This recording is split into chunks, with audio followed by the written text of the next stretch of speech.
उनमें से दो हमने हठ प्रदीपिका और घेरण संहिता पढ़ लिया है। नेक्स्ट हमारा है वशिष्ठ संहिता। वशिष्ठ संहिता भी एक मुख्य ग्रंथ है, ठीक है, हमारे हठ यौगिक ग्रंथ में। तो वशिष्ठ संहिता का जिसमें बताया गया, इसका रचना काल के विषय में बताया गया है कि वशिष्ठ संहिता का रचना काल क्या है।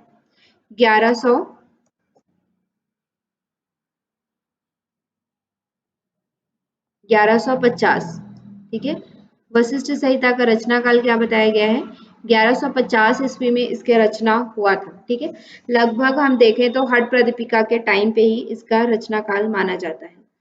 उसके बाद इसके रचयिता कौन है, महर्षि वशिष्ठ।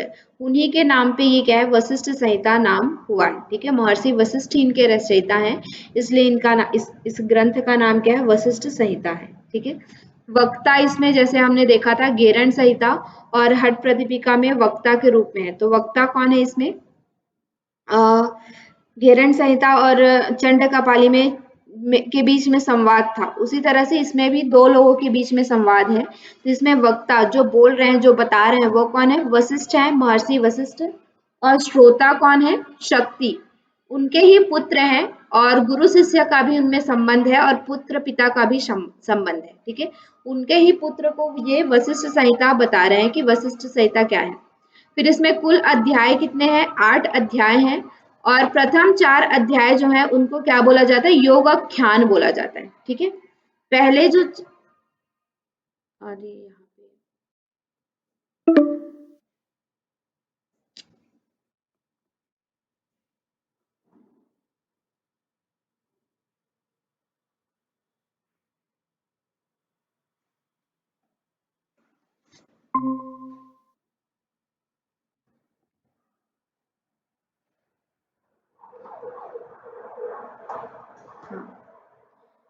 तो पहले जो 4 अध्याय हैं उनको क्या बोला जाता है, योगाख्यान बोला जाता है, और दूसरे जो 4 अध्याय हैं उनको क्या बोला जाता है, ज्ञानख्यान बोला जाता है, ठीक है। योगाख्यान और ज्ञानख्यान का क्या मतलब है, योग मतलब उनमें योग पर, पहले के जो 4 अध्याय हैं उनमें योग परक बात की गई है, योग क्या है, और योग में जैसे हम आसन प्राणायाम इत्यादि जो हम देखते हैं उनके विषय में आपके प्रथम जो 4 अध्याय हैं उसमें बात की गई है। द्वितीय 4 अध्याय में ज्ञान ख्यान के विषय में बात की गई है कि ज्ञान क्या है, ज्ञान उसमें इत्यादि राशि नक्षत्र इत्यादि जो है ना उनके ज्ञान के विषय में वहां पे बात की गई है, ठीक है। यहाँ पे जो प्रथम 6 अध्याय हैं वो योग परक है, उनके विषय में हम देखेंगे।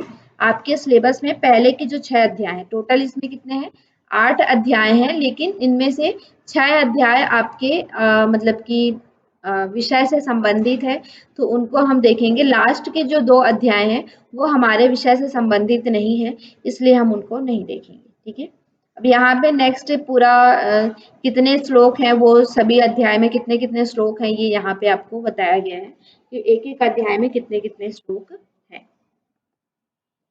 नेक्स्ट आप नेक्स्ट स्लाइड में हम देखेंगे कि वशिष्ठ संहिता के मुख्य विषय क्या क्या है, कि कौन कौन क्या क्या इसमें मुख्य विषय बताया गया है। तो यहाँ पे सर्वप्रथम बताया गया है कि ज्ञान प्राप्ति का उपाय, ज्ञान प्राप्ति का क्या उपाय है ये आपका यहाँ पे बताया गया है कि ज्ञान हम कैसे प्राप्त करेंगे, ठीक है।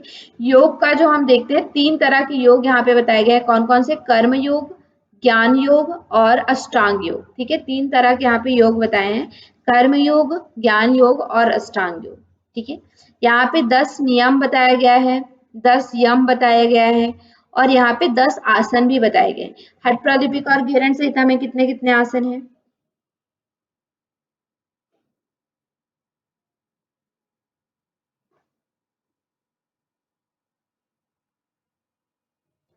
हठ प्रदीपिका और घेरण संहिता में कितने आसन है,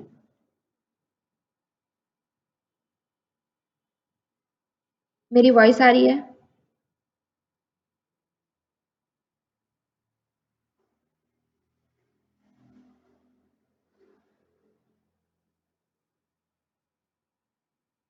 16 और 32। 15 और 32। अच्छा सॉरी, 15 और 32, हाँ एक ज्यादा हो गया। ठीक है, तो यहाँ पे आसन कितने हैं, 10 हैं, ठीक है। और प्राणायाम कितने हैं, 3 तरह के प्राणायाम है। उन दोनों में कितने कितने प्राणायाम बताए गए हैं? अष्टकुंभक 8 प्राणायाम बताए गए हैं। यहाँ पे 3 प्राणायाम बताए गए हैं। ठीक है। प्रत्याहार कितना है? 4 तरह का प्रत्याहार यहाँ पे बताया गया है। धारणा 5 तरह की, जो पंच धारणा हमने घेरन संहिता में पढ़ी है, पृथ्वी, जल, अग्नि, वायु और आकाश, उसी तरह से यहाँ पे भी 5 तरह की धारणाएं बताई गई हैं। ध्यान भी यहाँ पे 2 बताया गया है। ठीक है। घेरन संहिता में हमने कितने ध्यान पढ़े हैं?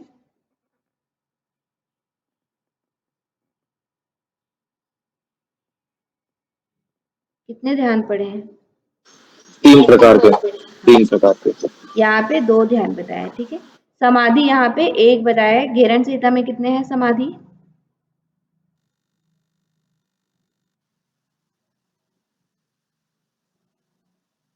उसका तो शायद भूल गए, 5 या 6 प्रकार के। 6। ठीक है। 6 प्रकार के। और नाड़ी भी यहाँ पे भी 72,000 नाड़ी बताई गई हैं, जिनमें से 14 नाड़ी मुख्य हैं, 14 में से भी 3 मुख्य है, 3 में से भी 1 मुख्य है। ठीक है। कुंडलिनी के देखिए यहाँ पे 8 फेरे बताए गए हैं। बाकी ग्रंथों में हम कितने फेरे पढ़ते हैं?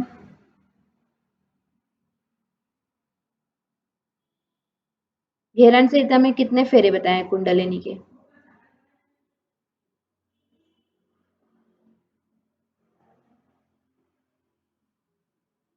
नहीं याद है? शायद 7। 3.5 फेरा। अच्छा, 3.5, ज्यादा बढ़ गए वो भी। ठीक है। फिर शायद। प्राण, 10 प्राण वायु जो हम देखते हैं, प्राण, अपान, समान, व्यान, उदान, नाग, कूर्म, कृकल, देवदत्त, धनंजय, ये यहाँ पे भी 10 प्राण बताए गए हैं। ठीक है। 18 मर्म स्थान बताए गए हैं पूरे शरीर में। और दार्शनिक विचार आप देखें तो कितने हैं? द्वैत विचारधारा है। 96 अंगुल हमारे शरीर का माप है, हमने घेरन संहिता में देखा था, वैसा ही यहाँ पे भी बताया गया है। घेरन संहिता में कितना बताया गया था कि प्राण वायु कितने अंगुल बाहर निकलती है?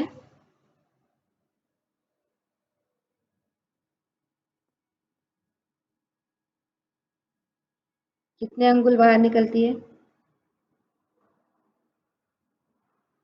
12 अंगुल ही बाहर निकलती है, और यहाँ पे भी 12 अंगुल ही बताया गया है। ठीक है। और अस्थि, हमारे पास 32 अस्थियां हैं, जो मेरुदंड की अस्थियों के बारे में यहाँ पे बात की जा रही है। और राशियां कितनी है? 12 राशि हम देखते हैं। ठीक है। वो सब का यहाँ पे वर्णन आपको देखने को मिलता है। नाद कौन कौन सा नाद सुनाई देता है? शंख, मेघ, झरना, इन सब की नाद सुनाई देती है। अवस्थाएं जो हम कल हमने मांडुक्य उपनिषद में 4 अवस्थाएं पढ़ी थी चेतना की, जागृत, स्वप्न, सुसुप्ति और तुर्या। तो उन 4 अवस्थाओं का भी यहाँ पे वर्णन किया गया है। ठीक है। तो ये मुख्य जो है एक तरह से सब्जेक्ट हैं, जिनके बारे में आपको क्या है पढ़ना है इस वशिष्ठ संहिता में। ठीक है। तो अध्यायवार हम देख लेते हैं। थर्ड स्लाइड जो आपका है उसमें आपके बताए गए हैं कि कौन से अध्याय में कौन कौन सी बातें की गई हैं। ठीक है। तो प्रथम अध्याय जो है उसमें क्या है? कर्म के प्रकार। कर्म कितने प्रकार के हैं, क्या क्या कर्म है, उनके बारे में यहाँ पे प्रथम अध्याय में बताया गया है। ठीक है। और अष्टांग योग जो हम देखे, आपने पातंजल योग दर्शन में जो अष्टांग योग देखा है, यम, नियम, आसन, प्राणायाम, प्रत्याहार, धारणा, ध्यान, समाधि, उसी तरह से यहाँ पे भी अष्टांग योग का वर्णन आपको प्रथम अध्याय में मिलेगा। और उनमें से जो 3 अंग हैं, आसन, प्राणायाम और यम, नियम और आसन, इन 3 का वर्णन आपको प्रथम अध्याय में देखने को मिलेगा। ठीक है।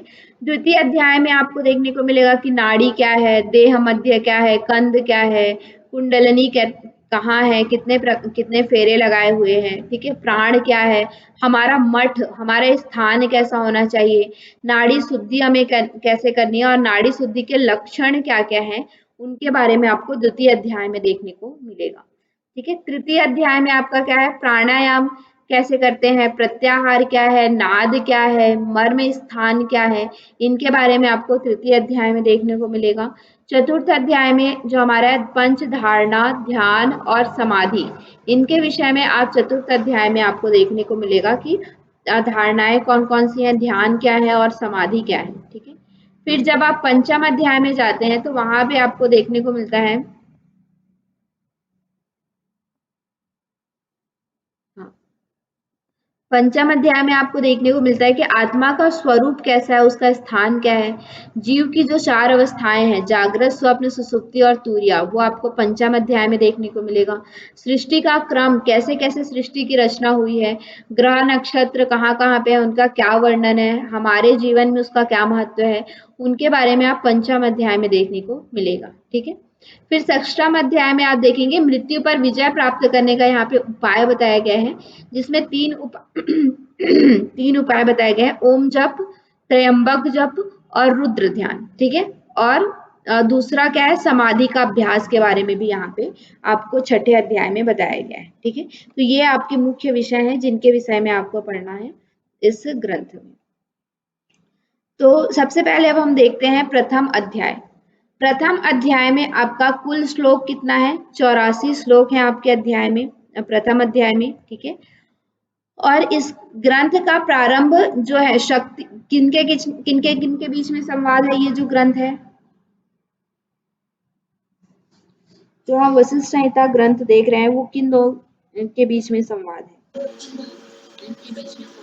पिता, पुत्र, गुरु और शिष्य।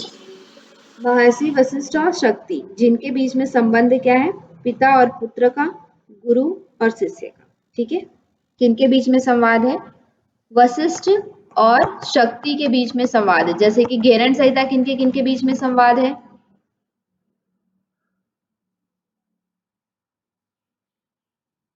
चंड कपाली और महर्षि गैरंड के साथ। हाँ, तो वैसे ही यहाँ पे वशिष्ठ, महर्षि वशिष्ठ और शक्ति के बीच में संवाद है। ठीक है। तो वो जो शक्ति है वो प्रश्न पूछते हैं कि जरा, मृत्यु आदि से युक्त इस दुखों से परिपूर्ण संसार से किस प्रकार ज्ञान प्राप्त होकर मुक्त होऊंगा। वो पूछता है कि जरा, मृत्यु यानी कि ये जो संसार है वो कैसा है, जरा और मृत्यु मतलब कि बुढ़ापा आता है, फिर मृत्यु होता है, और क्या होता है, सभी तरह से दुखों से परिपूर्ण है। जहां भी हम देखें सर्वम दुखम जिसे कहा जाता है। ठीक है। तो सभी तरह से दुखों से परिपूर्ण है, तो इन सब से छुटकारा पा करके मैं कैसे मुक्त होऊंगा, इसके विषय में मुझे बताइए। वो अपने गुरु वशिष्ठ से पूछते हैं। ठीक है। तो वो जो वशिष्ठ मुनि है वो बोलते हैं, हे पुत्र, मैं तुझे इस संसार से छुड़ाने वाली सुखकारी सनातन उपाय को कहता हूँ, वह मुझे ब्रह्मा जी ने दिया है। ठीक है। ब्रह्म जी ने दिया है, ऐसा वो कह रहे हैं कि मैं तुम्हें सनातन सुखकारी उपाय के बारे में बता रहा हूँ, जो मुझे किसने दिया है, इस ज्ञान को मुझे किसने दिया है, मतलब महर्षि वशिष्ठ को। महर्षि वशिष्ठ को इस ज्ञान को ब्रह्मा जी ने दिया है, उसे मैं तुझे बता रहा हूँ, ऐसा वो अपने पुत्र से या अपने शिष्य से कहते हैं। ठीक है। फिर यहाँ पे एक बार ब्रह्मा जी का स्वरूप बताया, वो कैसे हैं, पद्मासन में बैठे हैं, चतुर्मुख है उनका, मतलब कि 4 मुख है उस ब्रह्मा जी के, और वो क्या है, अविनाशी है, जड़ चेतन के वो सृष्टा है। ठीक है। जड़ और चेतन की सृष्टि करने वाले हैं। यहाँ पे ब्रह्मा जी के स्वरूप के बारे में बताया है। फिर वो कहते हैं कि जीवन के लिए जीव मात्र के लिए वेदों में 2 मार्ग बताए गए हैं। ठीक है। मतलब कि मुक्त होने का 2 मार्ग बताया गया है। एक तो क्या है, प्रवर्तक कर्म, और दूसरा क्या है, निर्वर्तक कर्म, है ना। प्रवर्तक कर्म क्या है, जो हमें बंधन में करता है, संसार में वो वर्णाश्रमों में काम संकल्प पूर्ण किए गए कर्म, मतलब क्या है, जो हमें बंधन में बांधता है, मतलब कि हम अपने लोगों से जुड़ते हैं, बंधन में बसते हैं कि ये मेरा है, ये तुम्हारा है, अहम की भावना जो होती है, जो हम अभी सांसारिक जीवन में जो भी हम कार्य कर रहे हैं, वो क्या है, प्रवर्तक कर्म है। ठीक है। निर्वर्तक कर्म क्या हुआ, मुक्ति कारक कर्म। मुक्ति कारक कर्म यानी कि ये जो बंधन इत्यादि से मुक्त होकर के, सभी कामनाओं से रहित होकर के क्या करना, मुक्ति के लिए जो हम कार्य करते हैं, उन्हें क्या कहते हैं, निर्वर्तक कर्म कहते हैं। ठीक है। 2 तरह के कर्म यहाँ पे बताए गए हैं। तो यहाँ पे बताया गया निर्वर्तक कर्म, वापिस से नेक्स्ट स्लाइड में आप देखेंगे तो निर्वर्तक कर्म के फिर से क्या है, 2 प्रकार बताए गए। ठीक है। तो अलग अलग वापिस से यहाँ पे प्रकार बताए गए, क्योंकि निर्वर्तक कर्म क्या है, हमें मुक्ति प्रदान करता है। ठीक है। तो मुक्ति प्रदान करने के लिए फिर ये 2 पार्ट में डिवाइड होता है, जिसमें क्या है, बाह्य निर्वर्तक कर्म आता है, और दूसरा आपका क्या है, अभ्यंतर निर्वर्तक कर्म। ठीक है। बाह्य निर्वर्तक कर्म मतलब क्या हुआ, जो भी हम बाहर की चीजों के लिए करते हैं, जैसे कि यज्ञ, हवन, दान इत्यादि, जो हम बाहरी चीजें करते हैं, ये भी हमें क्या है कि मुक्ति तक ले जाते हैं अगर आप निष्काम भावना से इन चीजों को करते हैं। ठीक है, निष्काम भाव से जब आप यज्ञ करते हैं, निष्काम भाव से हवन करते हैं, निष्काम भाव से दान करते हैं, या कोई भी किसी की मदद करते हैं, तो ये भी आपको क्या करते हैं, मुक्ति तक ले जाते हैं। लेकिन कभी कभी क्या होता है कि बाह्य निर्वर्तक जो कर्म है, यज्ञ, हवन, दान इत्यादि, इससे ये भी हमें क्या करता है, बंधन में बांध लेता है। ठीक है, कैसे कि आपने किसी को दान किया, यज्ञ किया, हवन किया, ठीक है, बहुत लोगों को भंडारा खिलाया, तो उस समय फिर आपको आपके मन में क्या आ जाता है कि मैं बड़ा हूँ, तभी तो मैं ये सब कर पा रहा हूँ। इस तरह से आपके अंदर क्या हो जाता है, एक अहम भावना आ जाती है, और वो चीज आपको क्या कर लेता है, बांध लेता है। तो उससे भी श्रेष्ठ आपका क्या है, अभ्यंतर निर्वर्तक कर्म है, जिसमें आपको क्या होता है कि हम स्वाध्याय करते हैं, श्रवण करते हैं, अपने गुरुजनों के साथ बैठते हैं, उनके साथ मनन करते हैं, तो हमें फिर पता चलता है कि जब स्वाध्याय करते हैं, शास्त्र इत्यादि का पठन पाठन करते हैं, तो वो हमारे लिए क्या होता है कि ब्रह्म तक पहुंचाने के लिए वो ज्यादा श्रेष्ठ है, मतलब कि एज कंपेयर टू बाह्य निर्वर्तक कर्म। ठीक है, बाह्य निर्वर्तक कर्म भी अगर आप बिना किसी उससे कर रहे हैं, बिना किसी कामना से कर रहे हैं, निष्काम भाव से कर रहे हैं, तो वो भी आपके लिए क्या है, मुक्ति को देने वाला है। ठीक है, यहाँ तक क्लियर है?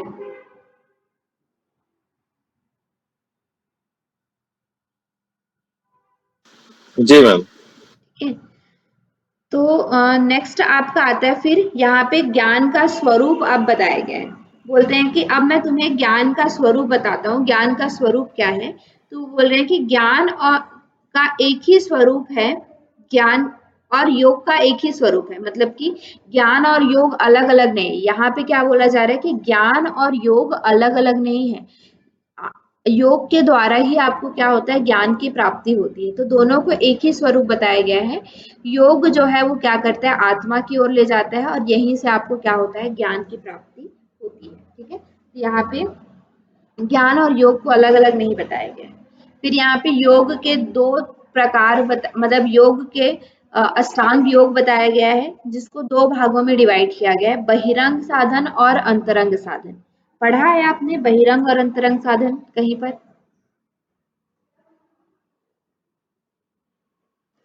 अष्टांग योग के बहिरंग और अंतरंग साधन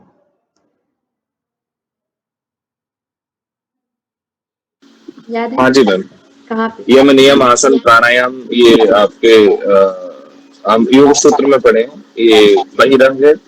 और धारणा ध्यान समाधि ये अंतरंग अंग है। ठीक है, मतलब कि योग सूत्र में क्या कहा जाता है कि प्रथम 5 जो है वो बहिरंग में आते हैं, और अंतिम के जो 3 है वो अंतरंग में आते हैं। ठीक है, लेकिन योग वशिष्ठ में थोड़ा सा यहाँ पे डिफरेंस है। पहले जो 4 हैं, यम नियम आसन प्राणायाम, सिर्फ 4 ही बहिरंग में आते हैं। यहाँ पे प्रत्याहार को भी अंतरंग में लिया गया है। ठीक है, इतना डिफरेंस है दोनों में। बाकी आपका वही चीज है जो आपने योग सूत्र में पढ़ा है, वैसा ही है। लेकिन यहाँ पे थोड़ा सा डिफरेंस है कि यहाँ पे प्रत्याहार को भी अंतरंग में लिया जाता है, जबकि योग सूत्र में प्रत्याहार को बहिरंग में लिया जाता है। ठीक है, तो यहाँ पे बहिरंग साधन आपका है और अंतरंग साधन है। तो बहिरंग में आपका क्या है, 10 यम है, 10 नियम है, 10 आसन है, और 3 प्रत्याहार है, सॉरी 3 प्राणायाम है। फिर आपका अंतरंग में 4 प्रत्याहार, 5 धारणा, 6 ध्यान। 6 ध्यान में क्या आपका सगुण ध्यान, निर्गुण ध्यान और समाधि। इस तरह से यहाँ पे आपका बहिरंग और अंतरंग साधन जो है वो कंप्लीट होता है। ठीक है, जिसके बारे में हम डिटेल में अभी इनका पूरा एक एक पढ़ेंगे। अब यहाँ पे ना आपके यम के अंतर्गत कौन कौन से आते हैं, अहिंसा, सत्य, अस्तेय, ब्रह्मचर्य, धृति, क्षमा, दया, आर्जव और मिताहार। ठीक है, नेक्स्ट स्लाइड में जब आप देखेंगे तो वहां पे आपको यम के अंतर्गत क्या क्या आता है, अहिंसा, सत्य, अस्तेय, ब्रह्मचर्य, धृति, क्षमा, दया, आर्जव और मिताहार, शौच। इस तरह से आपके 10 आते हैं। ठीक है, तो जब आप मतलब इनको ना आप सीक्वेंस वाइज याद कर लीजिए, यम और नियम को पूरा याद कर लीजिए सीक्वेंस वाइज। सीक्वेंस भी पूछा जाता है, और यही यम नियम आपको हर जगह मिलेगा। इसके आगे टेक्स्ट आप देखेंगे उसमें भी और योग उपनिषद में भी, ठीक है। तो पूरा एज इट इज आप इसको याद कर लीजिए। अहिंसा, सत्य, अस्तेय, ब्रह्मचर्य, धृति, क्षमा, दया, आर्जव, मिताहार, शौच, ठीक है। यहाँ से किस तरह के प्रश्न पूछे जाते हैं कि कौन से जो है वो यम के अंतर्गत आते हैं, कौन से जो है वो यम के अंतर्गत नहीं आते हैं, ठीक है। इसमें से आपको यम नियम का मिला के दे दिया जाएगा और पूछा जाएगा कि कौन यम के अंतर्गत आता है, कौन नियम के अंतर्गत आता है, कौन नहीं आता है, ठीक है। और कैसे प्रश्न पूछे जाते हैं कि प्रथम 5 को सीक्वेंस से लगाइए। वशिष्ठ संहिता के अनुसार पहले 5 जो यम है उनको क्रमवार लगाइए, या नियम है उनको क्रमवार लगाइए। इस तरह का भी प्रश्न आपसे पूछा जाता है, ठीक है। तो पूरा इसको सीक्वेंस में इन दोनों को, यही 10 आपको हर जगह मिलेगा, तो इन दोनों को याद कर लीजिए। थोड़ा बहुत कहीं कहीं पे डिफरेंस मिलता है जिसको हम देखेंगे वहां पे, ठीक है। फिर यहाँ पे क्या है, नियम के अंतर्गत आपका क्या क्या आता है।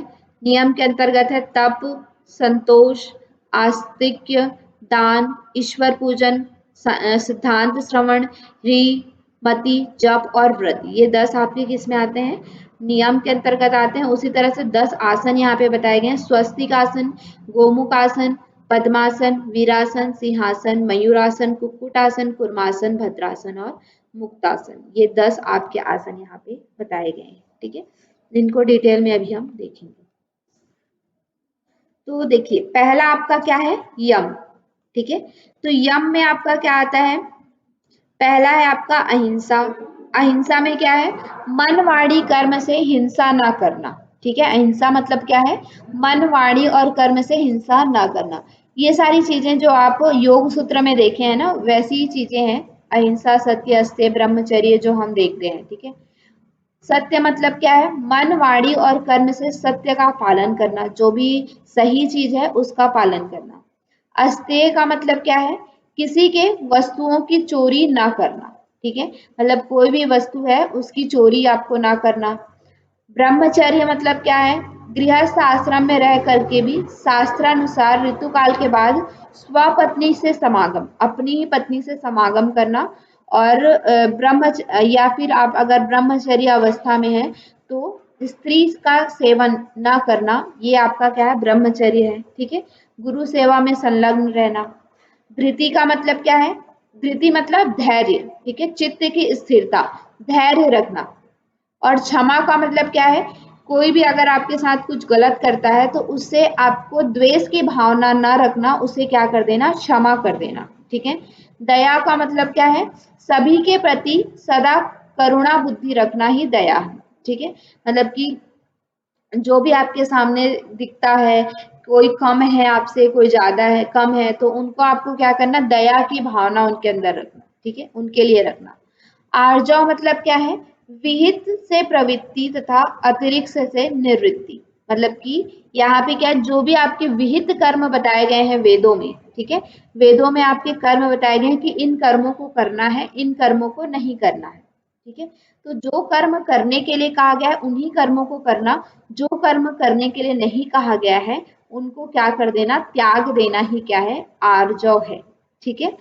और क्या है, इसके बाद मिताहार बहुत इंपॉर्टेंट है आपका, यहाँ से प्रश्न पूछा गया था, पिछली बार ही पूछा गया था। तो मिताहार यहाँ पे बताया गया है कैसे, कि अलग अलग तरह के ग्रास बताए गए। ग्रास मतलब कि एक बार जो उठा करके हम मुंह में डालते हैं उसको ग्रास बोला जाता है, ठीक है। तो सन्यासियों के लिए क्या बोला गया है, 8 ग्रास, 8 ग्रास खाने सन्यासियों के लिए बोला गया है। वानप्रस्थियों के लिए 16 ग्रास बोला गया है और गृहस्थियों के लिए 32 ग्रास बोला गया है। और ब्रह्मचारियों के लिए क्या है, आवश्यकता अनुसार जितनी उनकी आवश्यकता है उनका उतना। और अन्य लोगों के लिए क्या है, पूर्ण आहार से थोड़ा कम, ठीक है। इस तरह से यहाँ पे बताया गया, ये जोड़ी मिलाने में आया था कि सन्यासियों के लिए कितना आहार बताया गया है, वानप्रस्थियों के लिए कितना आहार बताया गया है, गृहस्थियों के लिए कितना आहार बताया गया है, ठीक है। ब्रह्मचारियों के लिए क्या आहार बताया गया है, ये आपके उसमें आया था। आप देख रहे हैं ना पीपीटी से,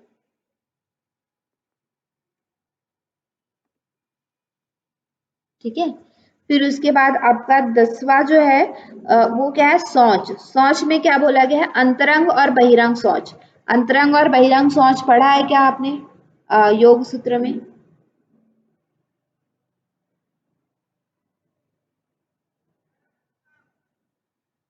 पढ़ा है? हाँ जी। हाँ, उसमें क्या बताया गया था जी अंतरंग जी। और बहिरंग में?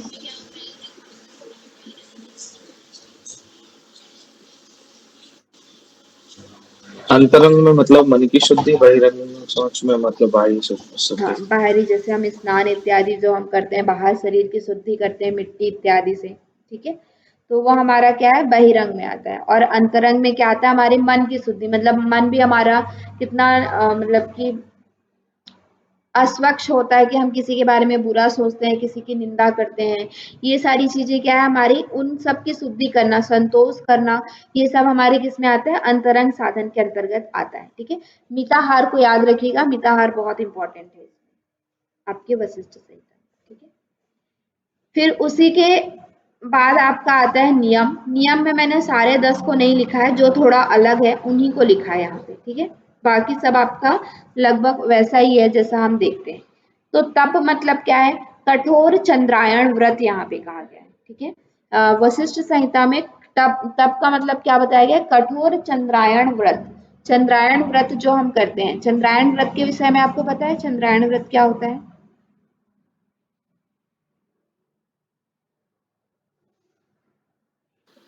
हाँ, जिसमें पानी जल वगैरह शायद कुछ भी नहीं लेते हैं, नहीं नहीं, भोजन वगैरह कुछ भी नहीं खाते।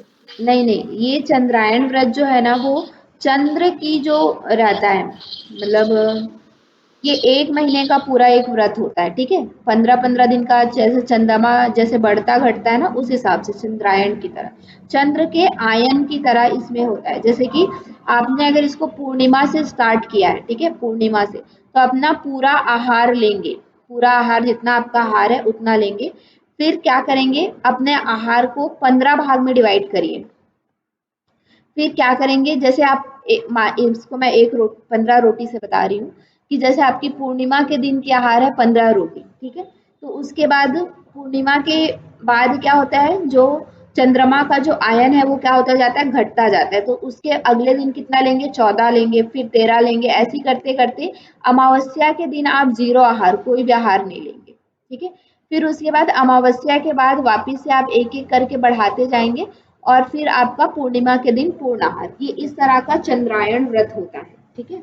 तो ये इसको 1 महीने का ये पूरा व्रत होता है। चंद्रमा के जो बढ़ती घटती हुई उसकी आकृति होती है, उसके अनुसार ये व्रत में भी जो खाने का वो है, वो बढ़ता घटता रहता है, ठीक है? इसको अलग अलग तरह के इसके बहुत सारे नियम होते हैं, 3-4 तरह के चंद्रायण व्रत होते हैं, ठीक है?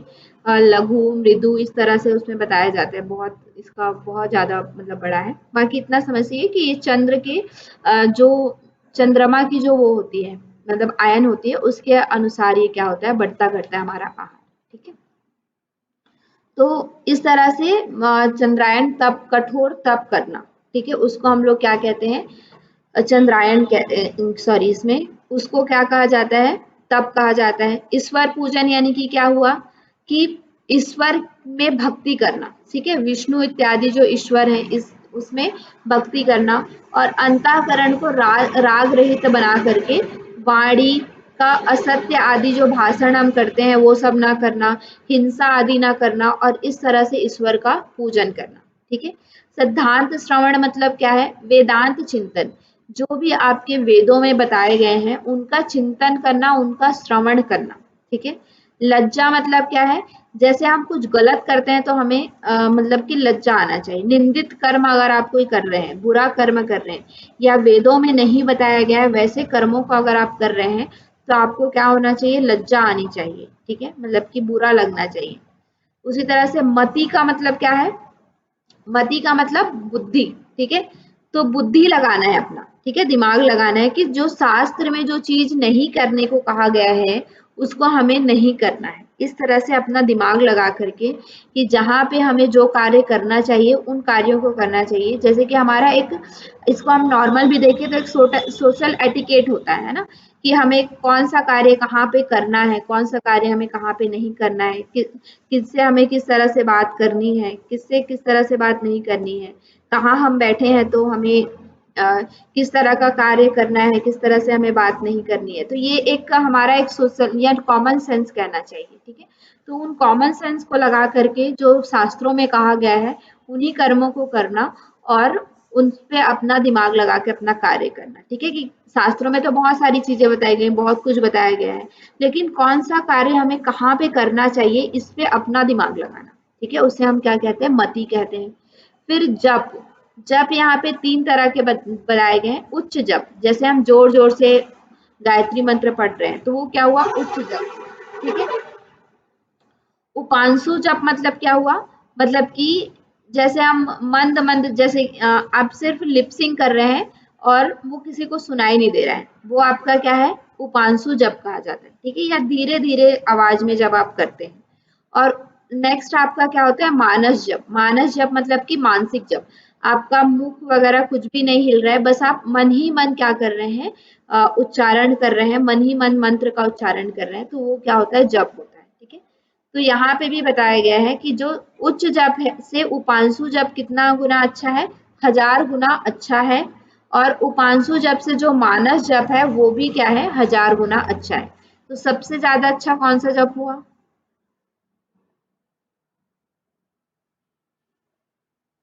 सबसे ज्यादा अच्छा कौन सा जप हुआ, उपांशु जप, उपांशु। जप।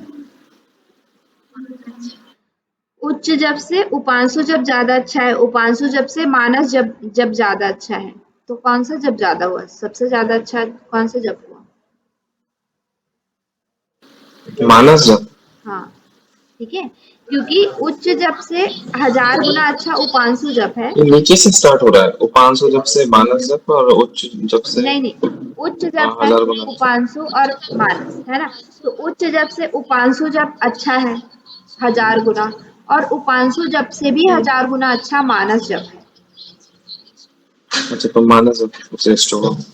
ठीक है, तो यहाँ पे इस तरह से बताया गया। ठीक है, फिर नेक्स्ट आपका व्रत के बारे में बताया गया है कि व्रत कैसा होता है, कि प्रसन्न चित्त गुरु द्वारा पूर्व प्राप्त उपदेश और आज्ञा के अनुसार धर्म अर्थ और काम की सिद्धि के लिए अनुष्ठान इत्यादि जो हम करते हैं। ठीक है, जैसे व्रत अनुष्ठान वगैरह करते हैं, वो सब क्या है, व्रत के अंतर्गत आता है। ठीक है, तो यहाँ पे यम नियम इस तरह से बताए गए हैं। कुछ कुछ जो यम में तो मैंने सारे लिखे हैं, नियम में कुछ जो इम्पोर्टेंट है या फिर कुछ अलग है उन्हीं को लिखा है। ठीक है, तो उनको एज इट इज जो 10-10 हैं उनको आप पूरा याद कर लीजिएगा।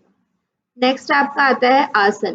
तो यहाँ पे 10 तरह के आसन हमने देखे जो हमारे हठ प्रदीपिका घेरण संहिता में जैसे बताए गए हैं, उसी तरह से यहाँ पे कितने आसन बताए गए हैं, 10 आसन बताए गए हैं। 10 आसन में आपका आता है स्वस्तिक आसन, गोमुख आसन, पद्मासन, वीरासन, सिंहासन, मयूरासन, कुक्कुटासन, कूर्मासन, भद्रासन और मुक्तासन। ठीक है, तो ये जो जितने भी आसन है ना, उनकी विधि किस हिसाब से है, हठ प्रदीपिका में जैसी विधि बताई गई है। ठीक है, एज इट इज है, तो इसलिए मैंने यहाँ पे विधि को नहीं लिखा है। हठ प्रदीपिका में जिस तरह से विधि आपकी बताई गई है सभी आसनों की, उसी तरह से आपकी वशिष्ठ संहिता में भी विधि आपकी सेम बताई गई है।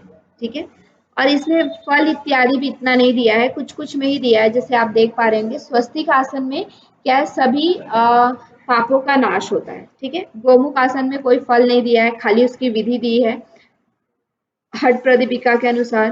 फिर पद्मासन, जो बद्ध पद्मासन है, वो क्या है, सभी के द्वारा पूजित है ऐसा बोला है। वीरासन में कोई लाभ नहीं दिया है, सिंहासन में योगियों द्वारा पूजित है ऐसा बोला है। ठीक है, मयूरासन में सभी पापों का नाश करता है, कुक्कुटासन में कोई लाभ नहीं दिया है, खुरमासन में कोई लाभ नहीं दिया है। ठीक है, भद्रासन में क्या है कि सभी रोगों और विषयों को दूर करता है ऐसा बोला गया है। ठीक है, मुक्तासन में क्या है, आपका कोई लाभ नहीं दिया। ठीक है, तो इस तरह से आपके यहाँ पे बताए गए। क्लियर है,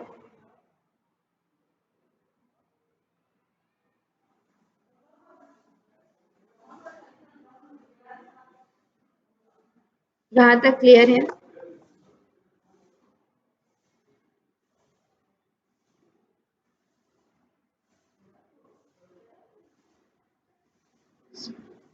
आपकी आवाज नहीं आ रही मुझे, चलिए। तो नेक्स्ट हम लोग हाँ जी मैम, क्लियर है। नेक्स्ट द्वितीय अध्याय जो है उसको हम लोग देखते हैं। ठीक है, द्वितीय अध्याय देखते हैं। इसमें आपका क्या है कि श्लोक बताया गया है, 69 श्लोक हैं। शक्ति जो है, मतलब जो इसमें प्रश्न करता है वो प्रश्न कर रहे हैं कि नाड़ियों की शुद्धि किस उपाय से होती है।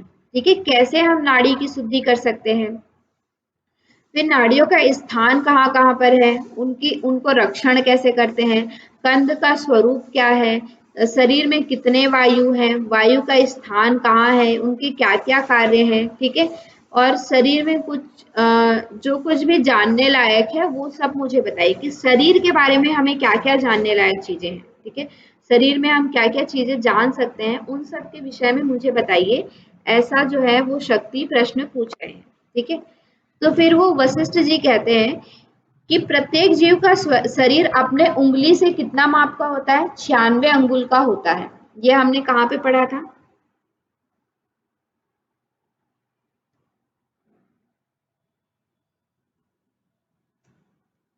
अपनी उंगली से 96 अंगुल का होता है, ये हमने कहाँ पे पढ़ा था,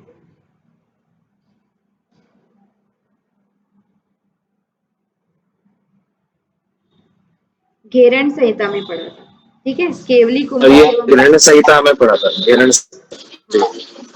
घेरण संहिता में हमने पढ़ा था कि जो ये शरीर है वो हमारी ही उंगली से अगर हम नापें तो वो कितना होगा, 96 अंगुल होगा, ठीक है। तो 96 अंगुल का माप का होता है, ये बता रहे हैं यहाँ पे भी। और इस शरीर में क्या है, पृष्ठ वंश में, मतलब कि पीछे हमारा जो रीढ़ की हड्डी है उसमें कितनी हड्डियां हैं, 32 हड्डियां हैं।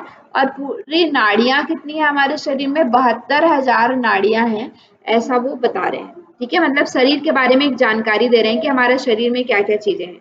तो शरीर में 72,000 नाड़ियां हैं, 32 हड्डियां हैं, ऐसा वो बता रहे हैं, ठीक है।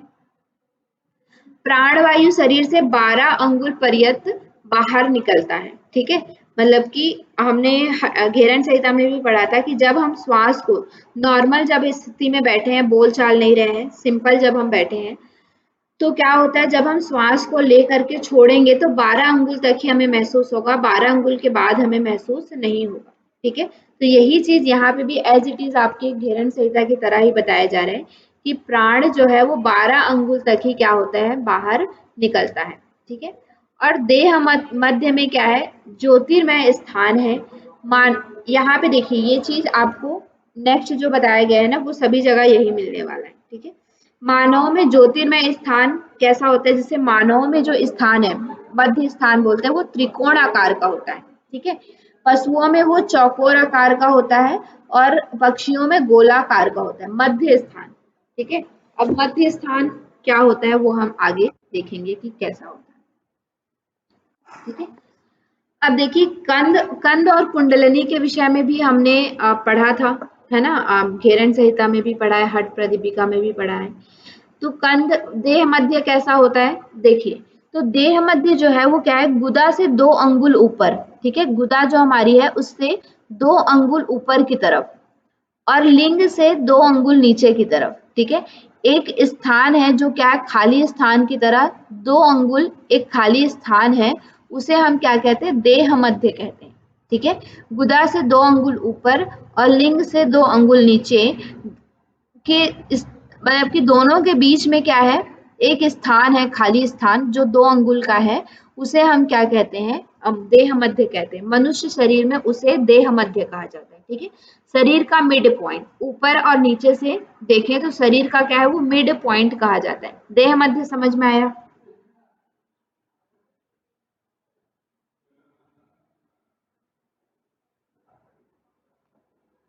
जी। ठीक है। फिर कंद कहाँ है, तो कंद जो है उसी देह मध्य से, ठीक है, उस शरीर में जो देह मध्य है उससे आप 9 अंगुल ऊपर अंदर की तरफ जाएंगे, 9 अंगुल, तो क्या होगा, और 9 अंगुल ऊपर 4 अंगुल फैला हुआ एक अंडा आकार का वहां पे क्या है, एक मतलब कि मांस कहना चाहिए, ठीक है। एक अंडा आकार की त्वचा और अस्थियों से सुशोभित है, ठीक है, अंडे के आकार की, वो कैसा है, 4 अंगुल फैला हुआ है, उस देह मध्य से 9 अंगुल ऊपर की तरफ जाएंगे तो वही क्या है, कंद है, ठीक है। अंडे आकार का मांस और अस्थियों से सुशोभित है, जिसे हम क्या कहते हैं कंद कहते हैं। उस कंद के मध्य भाग को क्या कहा जाता है, नाभि कहा जाता है, ठीक है। वो जो कंद है उसका मध्य भाग क्या है, नाभि कहा जाता है, ठीक है। हमारे नाभि के पास, नाभि का जो मिड पॉइंट है वहां पे आप देखेंगे तो क्या है, एक अंडे आकार का एक शेप है, ठीक है, जिसे हम क्या कहते हैं, कंध कहते हैं। और उसी कंध के मिड पॉइंट को क्या कहा जाता है, नाभि कहा जाता है। ऐसा यहाँ पे कंध के विषय में बताया जा रहा है। ठीक है, आपका क्या है कि कुंडलिनी क्या है, तो कुंडलिनी क्या है, 8 आकृति वाली। ठीक है, यहाँ पे देखिए कुंडलिनी कितने प्रकृति वाली बोला है, 8 प्रकार, 8 फेरा लगाए हुए है। कुंडलिनी जो है वो कितने फेरे लगाए हुए हैं, 8 फेरे लगाए हुए हैं।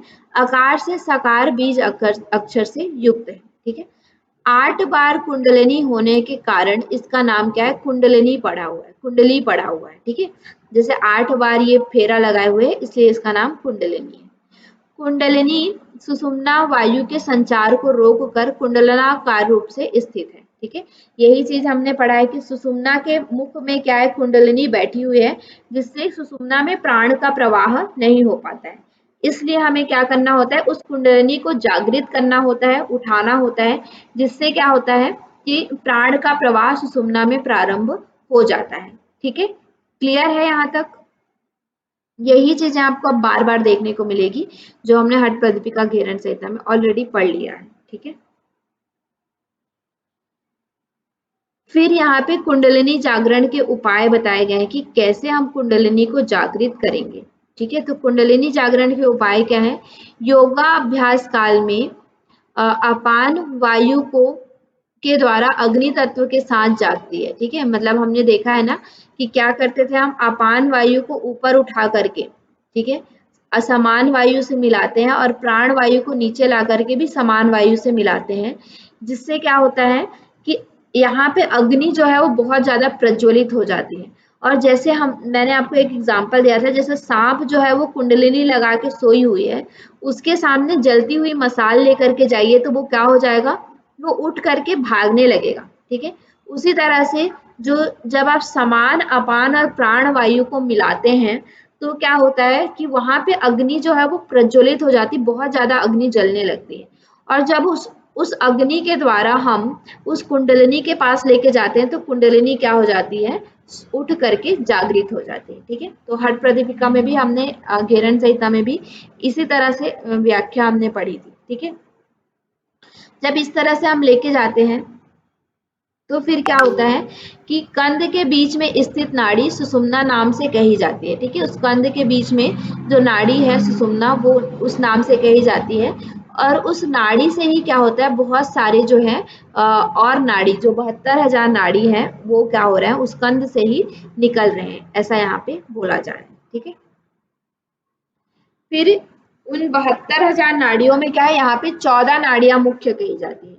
पूछा जाता है वशिष्ठ संहिता में कितने नाड़ियों को मुख्य कहा गया है, ठीक है, घेरन संहिता में कितने नाड़ियों को मुख्य कहा गया है, इस तरह से पूछा जाता है। अलग अलग ग्रंथ में कहीं पे 10 को बोला जाता है, कहीं पे 14 नाड़ियां बोली जाती है। ठीक है, तो यहाँ पे क्या है, वशिष्ठ संहिता में 14 नाड़ी को बोला गया है। मुख्य कौन कौन सी है, ईड़ा, सुषुम्ना, ईड़ा, पिंगला, सरस्वती, कुहू, वरुणा, यशस्विनी, पूषा, पयस्विनी, शाकिनी, गांधारी, हस्तजीवा, विश्वोदरा, अलम्बुसा। ठीक है, तो पूरा आपको तो नाम याद नहीं करना है इनका, कि सभी नाड़ियों का नाम नहीं पूछा जाता है। ठीक है, बस इतना पूछा जाता है कि कितने नाड़ियों को मुख्य कहा गया है। और मुख्य आपको ये 3 नाड़ी याद रखना है, ईड़ा, पिंगला और सुषुम्ना के विषय में। बाकी आपको ज्यादा नाड़ियों के बारे में, नाड़ियों का डिटेल यहाँ पे नहीं पूछा जाता है कि कितनी नाड़ियों को मुख्य कहा गया है, कितनी नाड़ियां, कौन कौन सी नाड़ियां, उनके नाम वगैरह नहीं पूछे जाते। ठीक है, सिर्फ इतना पूछा जाता है कि कितनी वशिष्ठ संहिता में कितनी नाड़ी बताई गई है, शिव संहिता में कितनी नाड़ी बताई गई है, इस तरह से बस पूछा जाता है। फिर यहाँ पे सुषुम्ना के अन्य नाम आपको बताए गए हैं कि सूक्ष्म, अव्यक्त, वैष्णवी, विष्णु तत्व, प्रायक, इस तरह से अलग अलग नाम बताए गए हैं।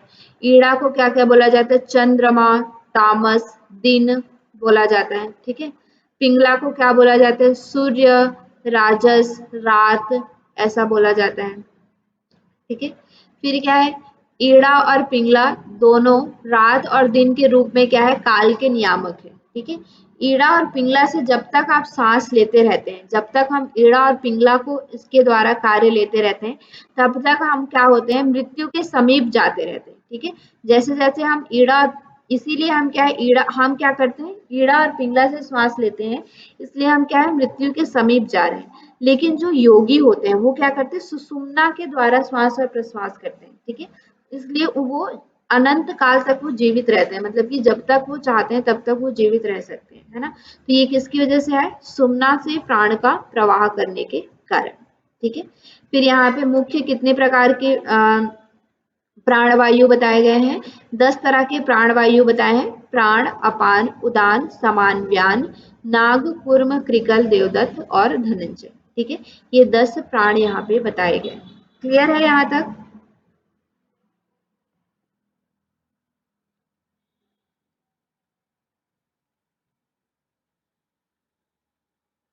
कोई कंफ्यूजन अगर आपको कहीं पे भी हो तो अब पूछ लीजिएगा, ठीक है। फिर यहाँ पे नाड़ियों, नहीं मैम, क्लियर है हाँ, जी। नाड़ियों के संचार में फिर जैसा हमने पढ़ा था ना घेरन संहिता में सूर्यभेदी प्राणायाम के समय कि कौन क्या कार्य करता है, तो यहाँ पे भी क्या है कि अलग अलग प्राण के अलग अलग कार्य यहाँ पे बताए गए हैं, ठीक है। लेकिन ये टोटली डिफरेंट है, ठीक है। ये जो है वो सभी जो हम देख रहे हैं बाकी सब जगह हम देखेंगे उससे पूरा डिफरेंट है यहाँ पे, ठीक है। यहाँ पे बहुत अलग बताया गया है, तो कभी कभी पूछ भी लिया जाता है क्योंकि ये पूरा डिफरेंट है, ठीक है, सब जगह से अलग है। तो जैसे हम प्राण का स्थान इसमें कहाँ कहाँ पे बताए गए हैं, कंध में, मुख में, नासिका में, हृदय में, नाभि में और पादंगुष्ठ में, ठीक है। प्राण का स्थान बताया गया, कार्य आपका क्या क्या बताया गया है, श्वसन करना यानी कि श्वास प्रश्वास जो हम करते हैं वो, जिभ्रण यानी कि जम्हाई लेना, और कफ इत्यादि जो निकालना या कफ इत्यादि का कार्य होता है वो किसके द्वारा होता है, प्राण वायु के द्वारा होता है, ठीक है। अपान वायु का स्थान कहाँ पे बताया गया है, लिंग, गुदा, उर यानी कि जंघा, अंडकोश, पिंडली, जानु यानी कि घुटना, कमर और नाभि मूल, यहाँ पे आपका अपान वायु का स्थान बताया गया है। और इसका मुख्य कार्य क्या होता है, मल मूत्र का विसर्जन करना, ठीक है। फिर समान वायु का कार्य क्या है, संपूर्ण शरीर जो यहाँ पे देखिए समान वायु का कार्य कहाँ पे बताया जाता है, समान वायु अलग जगह आप देखेंगे तो समान वायु के स्थान क्या बताया जाता है, नाभि, ठीक है। लेकिन यहाँ पे समान वायु के स्थान क्या बताया, संपूर्ण शरीर में बताया, ठीक है। इसका काम क्या है, वृद्धि करना, जो हमारे शरीर का अंग बढ़ते हैं, अन्न रस का संपूर्ण शरीर में संचार करना, ठीक है। जो भी हमारे शरीर में रस इत्यादि बनता है उसको क्या करना, संपूर्ण शरीर में संचार करना, ठीक है। उदान का क्या कहाँ कहाँ पे रहता है, सभी संधियों में, हस्त पाद में, ठीक है। शरीर का क्या करना, इसमें उन्नयन करना, ये इसका कार्य होता है। फिर आपका क्या है, व्यान, व्यान का क्या कार्य है, कान, आंख, नासिका, गला, ठीक है। यहाँ पे क्या है, व्यान के स्थान बताया गया, और इसका क्या है, हान, उपादान, चेष्टा करना, जो भी हम चेष्टा करते हैं, ठीक है। मतलब कि चेष्टा कहने का मतलब क्या है कि कार्य करना एक तरह से, ठीक है। इसका काम कौन है, व्यान का कार्य है, ठीक है। उसी तरह से नेक्स्ट हम देखते हैं नाग का कार्य क्या है, त्वचा, हड्डी इत्यादि में नाग का स्थान होता है, जिसमें हम देखते हैं कि उद्गार करना, ढकार लेना जो है वो नाग का काम है, ठीक है। सेम बताया गया है आपके। फिर कूर्म का काम क्या है, पलक झपकना, ठीक है। पलक इसी तरह से आपके घेरण संहिता में भी यही बताया गया था। कृकल का काम क्या है, छींकना। देवदत्त का काम क्या है, तंद्रा, तंद्रा मतलब कि जो निद्रा इत्यादि आती है, आलस्य जिसे हम कहते हैं, ठीक है, नींद लेना। और उसके बाद धनंजय का क्या काम है, शुष्कता, जो हमारे शरीर में ड्राइनेस होता है वो किसका काम होता है, धनंजय का कार्य होता है। ये टोटली यहाँ पे आप देखेंगे अन्य ग्रंथों से पूरी तरह से डिफरेंट यहाँ पे मिलता है, ठीक है। चलिए नेक्स्ट हमारा क्या है, योगाभ्यास का स्थान, जैसे यहाँ पे बताया गया था कि मठ कैसे, मठ हमें कैसा लेना चाहिए, है ना, मतलब कि कैसा हमारा मठ होना चाहिए। तो मठ हमारा कैसा होना चाहिए, मूल, जल आदि से भरे तपोवन में जाकर के, जहाँ पे मूल यानी कि कंद मूल इत्यादि मिलता हो, जल जहाँ पे जल की अच्छी सुविधा हो वहां पे आपको जाना है, ठीक है। ऐसे तपोवन में जाकर के नदी के किनारे आपको क्या बनाना है, या फिर मंदिर इत्यादि हो उसमें जाकर के एक सुंदर मठ बना लेना है, ठीक है। नदी के किनारे या फिर मठ इत्यादि है उसमें, या मंदिर इत्यादि है उसमें, ठीक है। फिर क्या करना है, त्रिकाल स्नान करना है, 3 बार स्नान करने के लिए यहाँ पे बताया गया है। पवित्र होकर के, स्थिर चित्त होकर के आपको क्या करना है, योगाभ्यास करना है। मंत्र आदि का क्या करना है, न्यास करना है, ठीक है। सदैव शुभ्र भस्म लगाना है, ठीक है। शुभ्र भस्म यानी कि मतलब कि भस्म जो होता है उसको लगाना है, ठीक है।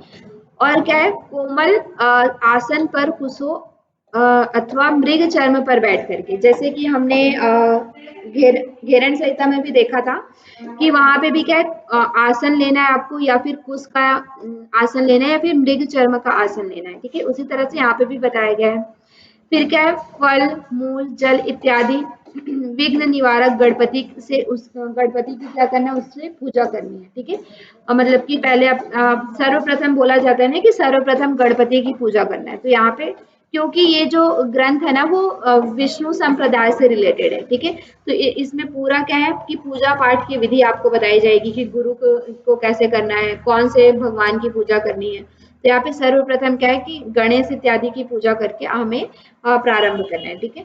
फिर क्या है, इष्ट देव और गुरु को प्रणाम करके अपना आसन अभ्यास, जो यहाँ पे 10 आसन बताए गए थे, उन 10 आसनों का आपको क्या करना है, अभ्यास प्रारंभ करना है, ठीक है। फिर क्या करना है, शरीर की स्थिति आपकी कैसी होनी चाहिए, पूर्वाभिमुख होनी चाहिए या फिर उत्तराभिमुख होनी चाहिए, ठीक है। या तो पूर्व दिशा की तरफ मुख करके बैठिए, या फिर उत्तर दिशा की तरफ मुख करके बैठिए, ठीक है। ऐसा ही हमने घेरन संहिता में भी पढ़ा था कि हमारी दिशा कौन सी होनी चाहिए, पूर्व दिशा होनी चाहिए या फिर उत्तर दिशा होनी चाहिए, ठीक है। और क्या है, पद्मासन लगा करके बैठना है, और हमारा शरीर कैसा होना चाहिए, स्थिर होना चाहिए।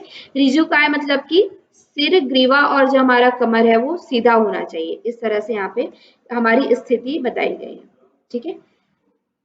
फिर आपका नेक्स्ट बताया जाता है कि ये अभी आसन करने के बाद, आसन करने के बाद ये जो हमारा प्रीवियस लास्ट में जो आपका बताया गया कि ये जो स्थिति है वो किसके लिए है, नाड़ी शोधन करने की, ठीक है। बोला जाता है ना कि पहले हमें आसन करना है, उसके बाद प्राणायाम करना है। तो पहले हम आसन कर लिए, आसन जो आपको करना था वो करने के बाद आपको इस तरह से पूर्व दिशा या फिर उत्तर दिशा की तरफ मुख करके पद्मासन लगा करके अपना शरीर सीधा करके बैठ जाना है।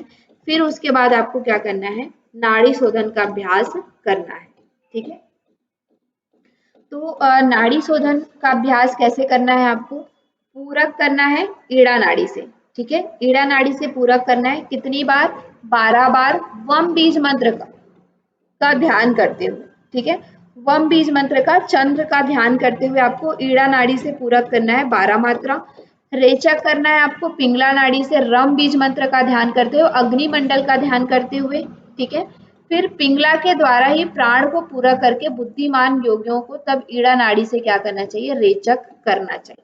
मतलब ये कौन सी विधि हुई आपकी, अनुलोम विलोम की जो हम विधि करते हैं ना, अनुलोम विलोम की जो हम विधि करते हैं उसी तरह से ये है आपका, जिसमें आपको क्या करना है, पहले लेफ्ट से लेना है, राइट से छोड़ना है, राइट से लेना है, लेफ्ट से छोड़ना है, ठीक है। नाड़ी शोधन की विधि इसी तरह से सेम उसमें आपको कुंभक करने के लिए भी बताया गया था। मतलब जो आप हमने घेरन संहिता में कुंभक करने के लिए भी पढ़ा था, लेकिन यहाँ पे आपको कुंभक का नहीं बताया, केवल रेचक और पूरक करना है, ठीक है। ऐसा हमने पढ़ा था घेरन संहिता में,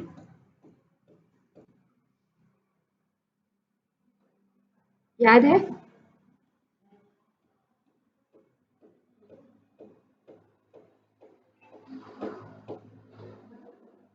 याद है क्या, जी याद है।